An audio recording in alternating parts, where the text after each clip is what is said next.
नमस्कार. संघर्ष वृत्तवाहिनीमध्ये आपलं स्वागत. घेऊया ठाणे आणि आसपासच्या परिसरामधील घडणाऱ्या महत्त्वाच्या घडामोडींचा आढावा. नौपाड्यामध्ये 7 वर्षीय मुलीवरील अत्याचार प्रकरणाबाबत निष्पक्ष चौकशी आणि कठोर कारवाई करण्याची मागणी समाजसेविका सीमा राजपूत यांनी केलेली आहे. ठाण्यातील नौपाडा विभागामध्ये एका 7 वर्षीय निष्पाप मुलीवरती अत्याचार झाल्याची अतिशय गंभीर व धक्कादायक घटना समोर आली आहे. या प्रकरणातील आरोपी नौपाडा परिसरातील इमारतीच्या बांधकामावरती काम करणारा कामगार असून तो पोलिसांच्या ताब्यात असल्याची माहिती मिळाली आहे. सदर घटना अत्यंत संवेदनशील असून समाजात मोठी चिंता व संताप निर्माण झालेला आहे.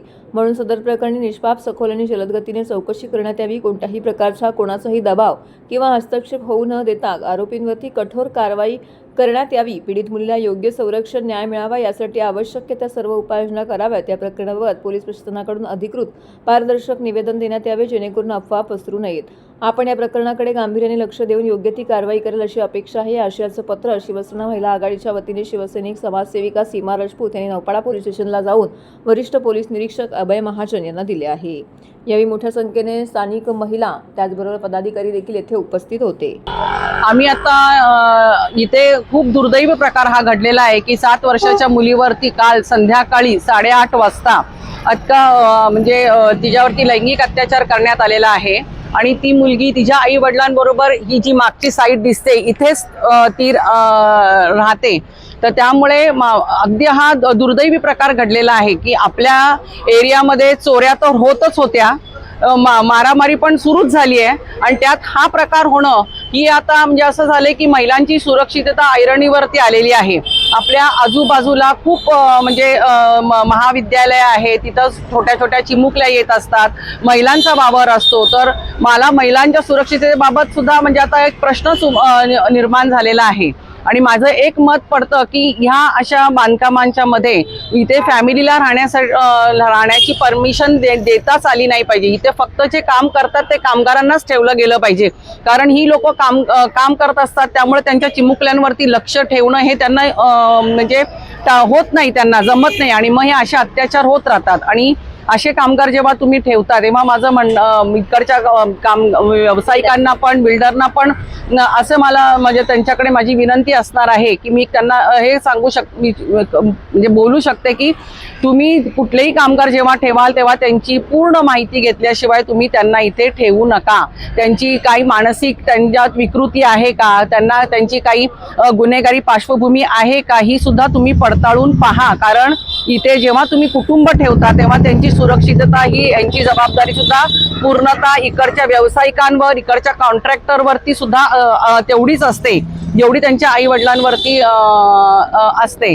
तर माझं हेच मत आहे. आणि आम्ही आता नौपाडा पोलीस स्टेशनला पण निवेदन आम्ही दिलेलंच आहे की याच्यावरती लवकरात लवकर कारवाई झाली पाहिजे आणि कठोरात कठोर शिक्षा त्याला मिळाली पाहिजे. की अशी शिक्षा झाली पाहिजे की ती बघून कुणालाही परत असं काही करण्याची हिंमत होणार नाही. आपल्या इथे तेच आहे. आपल्या म्हणजे आता बाहेरच्या देशांचं जर तुम्हाला सांगायला गेलं तर तिथे जर कधी अशा इन्सिडेंट घडला तर तिथे भर चौकामध्ये शूट करण्याचे ऑर्डर्स असतात. पण आपल्या इथं तसं नसतं. उलट आपल्या इथे ह्यांची सरकारी पाहुणचार केला जातो. यांना जेव्हा अरेस्ट करतात तर त्यांना 2 टाइम सरकारी जेवण असतं, त्यांना प्रोटेक्शन असतं. कारण त्यांना माहिती आहे जर बाहेर असतील तर लोक चिडलेले असतील तर ते त्यांचं हे करतील. पण त्यांना हे सरकारी प्रोटेक्शन फुकट मिळालेलं असतं आणि त्यामुळे त्यांना माहिती आहे की असं करूनही आपल्याला काही पटकन शिक्षा होत नाही. वर्षानुवर्ष अशीच काढली जातात आणि त्यामुळे हे असे गुन्हे करणाऱ्यांची हिंमत वाढत चाललेली आहे आणि हे असे गुन्हे कमी होण्यापेक्षा वाढतानाच आपल्याला दिसत आहेत. तर माझं हेच सगळ्या मागणं आहे की असं न होता आज ज्या माणसाला, गुन्हेगाराला तुम्ही पकडलंय त्याला लवकरात लवकर जितकी कठोरात कठोर शिक्षा देता येईल तेवढी कठोरात कठोर शिक्षा द्या की ज्याचं सगळ्यांना पुढे जरब बसेल की असं काही काम करताना त्यांची हिंमत होणार नाही. मी व्यावसायिकाला म्हणजे जे आहे त्यांना मी हेच सांगेन की तुम्ही जे तुमचे कॉन्ट्रॅक्टर्स नेमता की तुम्ही ज्या कामगारांना ठेवण्यासाठी जे कॉन्ट्रॅक्टर नेमतात त्यांच्याकडे त्या कामगार जितके तुमच्याकडे कामगार आहेत त्यांची सगळी माहिती या इकडच्या बांधकाम विकासकाला पण असली पाहिजे, पूर्णतः माहिती जेवढी की त्या कॉन्ट्रॅक्टरला आहे. आणि त्यांच्याकडे पूर्ण त्यांचं आधार कार्ड, पॅन कार्ड, त्याची सगळी म्हणजे काही त्याला आजार आहे का, काही विकृती त्याच्यामध्ये आहेत का, गुन्हेगारी काही पार्श्वभूमी त्याची आहे का, ही पूर्ण पडताळूनच तुम्ही कामगारांना इथे कामाला ठेवा की जेणेकरून असे प्रसंग ह्याच्या पुढे भविष्यात कधी घडणार नाहीत. आम्ही सगळे मिळून त्याच्यासाठी आंदोलनं करू, निदर्शनं करू आणि असे कामं होत असतील तिथे आम्ही अशी कामं बंद पाडू. कारण जर त्यांनी आमच्या मागण्या जर असं पूर्णतः म्हणजे मनावर घेऊन नाही जर केलं तर आम्ही तिकडे येऊन त्यांचे कामं बंद पाडू आणि त्यांना असं काम आम्ही करून देणार नाही की ज्याच्यामुळे अशा सगळ्यांच्या सुरक्षिततेचा प्रश्न निर्माण होईल. नाही, ही अगदी खरीच गोष्ट आहे. कारण मी ज्या एरियात राहते म्हणजे मी त्रिभुवनदास भीमजी जवेरीच्या एरियामध्ये मी राहते, तर तिथे 2-3 दिवसापूर्वी म्हणजे आता शुल्लक गोष्ट आहे की तिथे सुद्धा म्हणजे रिक्षा ज्या बाहेर लावलेल्या असतात त्याचे टायर चोरीला गेलेले आहेत. म्हणजे ते टायर चोरीला म्हणजे इथं चोऱ्यांचं प्रमाणही वाढलंय. परवा 2 दिवसापूर्वी ह्याच एरियामध्ये एवढी मारामारी झाली की त्या माणसाला पूर्ण 14 ते 15 टाके पडले. म्हणजे आणि ते सोडा गावदेवीमध्ये सुद्धा ग्राउंडवरती क्रिकेट खेळताना एकाचा तिथे मर्डर पण झालेला आहे. 14 वर्षाच्या मुलाचा मर्डर पण झालेला आहे. म्हणजे ही धोक्याचीच घटना आहे की इथे सुद्धा आता अशा प्रकारच्या घटना वाढत चाललेल्या आहेत. ठाणे महानगरपालिकेचे मालमत्ता कर म्हणजेच प्रॉपर्टी टॅक्स भरण्याचे आवाहन. सन 2022-23 या आर्थिक वर्षाचे मालमत्ता कराचे म्हणजेच प्रॉपर्टी टॅक्सचे बिल ठाणेकर करदात्यांना महापालिकेमार्फत आर्थिक वर्षाच्या सुरुवातीस म्हणजेच माहे एप्रिल 2022 मध्ये देण्यात आलेले आहे. तथापि अद्यापही काही करदात्यांनी मालमत्ता कर महापालिकेकडे जमा केलेला नाही. सध्या आर्थिक वर्षाचा अंतिम टप्पा सुरू झाला आहे. मालमत्ता कर वसुलीसाठी महापालिकेतर्फे कडक कारवाई हाती घेण्यात आली आहे. या अंतर्गत जंगम मालमत्ता, टीव्ही, फ्रीज, वाहन व इतर जप्त करणे तसेच स्थावर मालमत्ता वॉरंट बजावून जप्त करण्यात येत असून मालमत्तेचा जाहीर विक्रीद्वारे लिलाव करून कराची रक्कम वसूल करण्यात येत आहे. मालमत्तेस पाणी पुरवठा करण्यात येणारे नळ संयोजन खंडित करण्यात येत आहेत. त्याचप्रमाणे थकीत मालमत्ता करावर 2% व्याज आकारले जात असल्याने भरावयाची रक्कम वाढत आहे. आपला मालमत्ता कर propertytax.thanecity.gov.in या लिंकद्वारे तसंच गुगल पे, फोन पे, पेटीएम याद्वारे ऑनलाईन पद्धतीने करण्याची सुविधा उपलब्ध करून दिली आहे. शनिवार, रविवार व सार्वजनिक सुट्टीच्या दिवशी नागरिकांना मालमत्ता कर भरणे सोयीचे व्हावे याकरता महापालिकेचे मालमत्ता कर संलग्न कार्यालय या दिवशी कार्यान्वित ठेवण्यात आलेले आहे. तरी मालमत्ता कर वसुलीची अप्रिय कारवाई टाळण्याच्या दृष्टिकोनातून मालमत्ता कर भरून महापालिकेस सहकार्य करावे. धन्यवाद. गेल्या 22 वर्षापासून ठाणे शहरातील घर व्यावसायिक मालमत्तांच्या खरेदीसाठी नागरिकांना आकर्षक पर्याय सवलती उपलब्ध करणाऱ्या क्रेडाई MCHI ठाणे यांच्या वतीने MCHI हे तो भरोसा आहे अशी टॅगलाईन घेऊन यंदा 17 एप्रिल ते 19 एप्रिलपर्यंत भव्य प्रॉपर्टी प्रदर्शन भरवण्यात येत आहे. ठाणे पश्चिम येथील बाळकूम येथील दोस्ती वेस्ट काउंटीमध्ये सकाळी 11 ते सायंकाळी 7 पर्यंत प्रदर्शनामध्ये ग्राहकांना शेकडो गृह व वाणिज्य प्रकल्पातून पसंतीच्या मालमत्तेची निवड करता येईल. या प्रदर्शनात कर्ज पुरवठा करण्यासाठी प्रसिद्ध बँक आणि खाजगी वित्तीय संस्थांची दालनं असतील. क्रेडाई MCHI ठाणेचे अध्यक्ष सचिन विराणी यांनी पत्रकार परिषदेमध्ये ही माहिती दिली आहे. क्रेडाई MCHI ठाणेचे माजी अध्यक्ष जितेंद्र मेहता, क्रेडाई MCHI ठाणेचे नवनिर्वाचित अध्यक्ष गौरव शर्मा, सचिव फैयाज विराणी, प्रॉपर्टी प्रदर्शन समितीचे अध्यक्ष विभव बोरकर, खजिनदार जय वोरा, क्रेडाई MCHI ठाणेच्या युवा शाखेचे अध्यक्ष निमित मेहता इत्यादींसह पदाधिकारी व प्रमुख सदस्य उपस्थित होते. क्रेडाई MCHI ठाणे संस्थेने ठाणे शहराचा विकास, नागरिकांची गरज लक्षात घेऊन 22 वर्षात प्रदर्शनातून अनेक मालमत्ता प्रकल्प सादर केलेले आहेत. त्यातून हजारो कुटुंबांचे स्वप्नातील घर साकारले, हजारो व्यावसायिकांना वाणिज्य मालमत्ता खरेदी करता आल्या. त्यामुळे MCHI हे तो भरोसा आहे असा विश्वास ठाणेकरांकडून व्यक्त होत आहे. ठाणेकरांच्या विश्वासाला आम्ही पात्र ठरलो याबद्दल अध्यक्ष सचिन विराणी यांनी आनंद व्यक्त केलाय. ठाणे शहरातील रिअल इस्टेट व्यवसायाचा वेगाने विस्तार होत असून नवे आधुनिक जीवनशैली असलेले गृहप्रकल्प साकारले जात आहेत. विशेषतः अनेक व्यापारी मालमत्ता आहेत. 17 एप्रिल रोजी सुरू होणाऱ्या प्रदर्शनाच्या माध्यमातून एकाच ठिकाणी नवीन युगातील घरे, वाणिज्य मालमत्तांची माहिती नागरिकांना मिळेल. रिअल इस्टेटमधील नवे पर्याय, सरकारी धोरणं आणि गृहसजावट व अंतर्गत रचनेबाबतही प्रदर्शनाला माहिती मिळेल.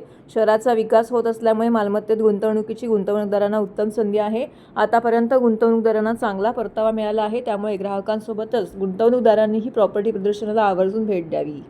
मैं यही बोलूँगा कि मी असंच सांगणार की 17, 18, 19 हे सर्व होम बायर्स, ऑफिस बायर्स आणि सेकंड होम बायर्सला एक संधी आहे. त्यांना एकच छताखाली ते संपूर्ण ऑप्शन भेटणार आहे. काय काय प्रोजेक्ट्स अवेलेबल आहेत ठाण्यामध्ये. मी सर्वांना विनंती करतो की तुम्ही या, तुम्ही बघा आणि जे तुमचे आवडते प्रोजेक्ट असेल, जे तुम्हाला चांगलं वाटेल ते तुम्ही त्याचं बुकिंग करा. युद्धसाठी एक कामगार घरी नाही जात. मे मध्ये नॉर्मली काय असतो, त्यांचा फार्मिंगचा सीझन असतो, त्यामध्ये खूप जे आहे वर्कर्स ते घरी जातात. ते घरी जाऊन त्यांचे जे फार्मिंगचे काम आहे त्याचं उत्पादन करतात. बाकी असं काय लेबरचा आतापर्यंत काय युद्ध कारण काय कमी आहे असं नाही. असं काय फटकाने बसतो. ते फक्त 15-20 दिवसासाठी जातात आणि ते परत येतात. टोटल 30 बिल्डर्स आहेत त्यांनी सहभाग घेतलाय आणि करीबन मोठी करीबन 100 प्रोजेक्ट्स आहे जे डिस्प्लेमध्ये आहे. कारण काय एक डेव्हलपरचं 2 ते 3 प्रोजेक्ट असतात. ते सर्वांनी पार्ट घेतलाय. तुम्ही या, त्यावेळी बघा तर तुम्हाला समजेल.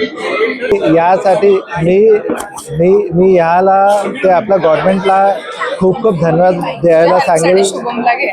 स्पष्ट करून आपले जे डेप्युटी CM आहे एकनाथ शिंदे यांनी जे ट्रॅफिकचा प्रॉब्लेमसाठी जे काय सोल्युशन आहे ते सर्व इम्प्लिमेंट करून टाकलं आहे. कोस्टल रोड असेल की फ्रीवे एक्सटेन्शन ठाण्यापर्यंत असेल, भिवंडीचा रोड असेल,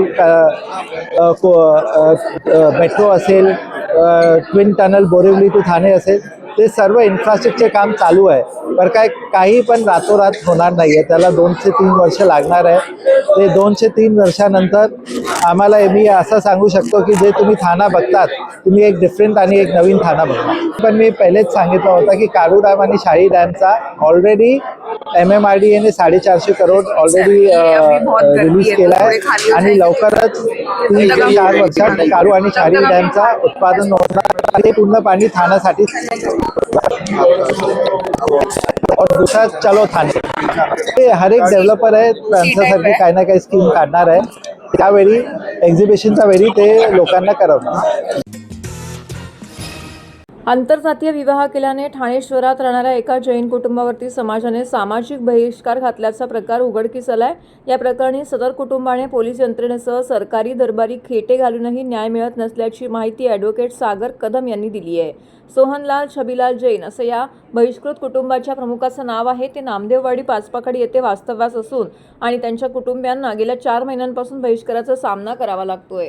ॲडव्होकेट सागर कदम आणि सोहनलाल जैन यांनी सांगितलं की सन 2025 मध्ये बिसा नरसिंहपुरा दिगंबर जैन समाज मुंबई यांच्या वतीने बिसा नरसिंहपुरा दिगंबर जैन समाज या ट्रस्टची स्थापना करण्यात आली आहे. हा ट्रस्ट स्थापन करण्यामागे समाजाचे कल्याण आणि धार्मिक सांस्कृतिक चळवळ चालवणे हा उद्देश होता. मात्र ट्रस्टचे अध्यक्ष महावीर धुलचंद टाया या उद्देशालाच हरताळ फासला आहे. जानेवारीमध्ये दिगंबर पंथाचे सोहनलाल जैन यांचा मुलगा दिव्येश याचे लग्न 30 नोव्हेंबर 2025 रोजी श्वेतांबर समाजातील सलोनी राजेश शहा या मुलीशी ठरले होते. आंतरजातीय विवाहास बिसा नरसिंहपुरा दिगंबर जैन समाजचे अध्यक्ष महावीर टाया, राजेंद्र कुमार मेहता, प्रचार मंत्री जिनेंद्र कुमार सालिया, संजय भामावत, बसंतलाल भुकिया, अशोक ढेलिय, ललित पंचोली यांनी दिगंबर पंथ व्यतिरिक्त अन्यत्र सोयरी करण्यास विरोध केला. या विरोधात सोहनलाल जैन यांनी न जुमानता विवाहाचा निर्णय कायम ठेवला. त्यामुळे संतापलेल्या टाया आणि सहकाऱ्यांनी भांडूप येथील जैनम हॉलमध्ये 24 ऑगस्ट 2025 रोजी बैठक बोलावून दिगंबर जैन समाजाव्यतिरिक्त लग्न करणाऱ्या कुटुंबावरती बहिष्कार घालण्याचा सामाजिक कायदा केला. या कायद्यानुसार जो बहिष्कृत कुटुंबाला आपल्या कार्यक्रमात बोलवेल त्याला ही बहिष्कृत करण्याचा नियम घातला. त्यानंतर 16 नोव्हेंबर रोजी झालेल्या बैठकीत सोहनलाल यांच्या घरातील लग्न समारंभास उपस्थित राहणाऱ्या दिगंबर जैन समाजातील नागरिकांना दंड आणि बहिष्कार अशी शिक्षा भोगावी लागली. अशी घोषणा सोहनलाल यांच्या उपस्थितीमध्ये करण्यात आलेली आहे. मूळ गावी सभा बोलावून सोहनलाल आणि त्यांच्या कुटुंबावरती जाहीरपणे सामाजिक बहिष्कार घालण्याची देखील घोषणा करण्यात आली आहे. त्यानंतर समाजाने सोहनलाल जैन यांच्याशी असलेले संबंध तोडले असून गेल्या 4 महिन्यांपासून त्यांना कोणत्याही शुभ अशुभ कार्यामध्ये सहभागी करून घेतलं जात नाही. सामाजिक मेळाव्यात तसेच समाजातील कोणत्याही व्यक्तीशी कौटुंबिक किंवा व्यावसायिक संबंध ठेवण्यास प्रतिबंध करण्यात आलेला आहे. या प्रकरणी सोहनलाल जैन यांनी नौपाडा पोलीस ठाण्यामध्ये लेखी तक्रार देऊनही कोणत्याही प्रकारची कारवाई करण्यात आलेली नसल्याचं ॲडव्होकेट सागर कदम यांनी सांगितलं आहे. सोहनलाल जैन म्हणून नौपाडा येथे राहतात, ठाणे येथे. ते माझ्याकडे आले. ते जैन समाजापैकी व्यक्ती आहेत, ते व्यवसायामध्ये असतात. त्यांच्या संदर्भात एक अशी घटना घडली की त्यांच्या मुलाचं लग्न जे आहे ते जैन समाजामध्येच दुसऱ्या एका कास्टच्या मुलीबरोबर ठरलं 2025ला. तर त्याच्यामध्ये त्यांची जी ट्रस्ट आहे आणि समाजाचे जे मुखिया आहेत, ट्रस्टचं नाव आहे बिसा नरसिंहपुरा जैन समाज ट्रस्ट, मुंबईची आहे ती रजिस्टर. तर तिथले जे चेअरमन आहेत, महामंत्री, जे समाजाचे मोठे मोठे लोक आहेत, त्यांनी त्या सदरच्या लग्नाला विरोध केला की तुम्ही लग्न करू नका वगैरे. पण दोन्ही फॅमिलीचं पसंती असल्यामुळे त्यांनी लग्न करायचं ठरवलं.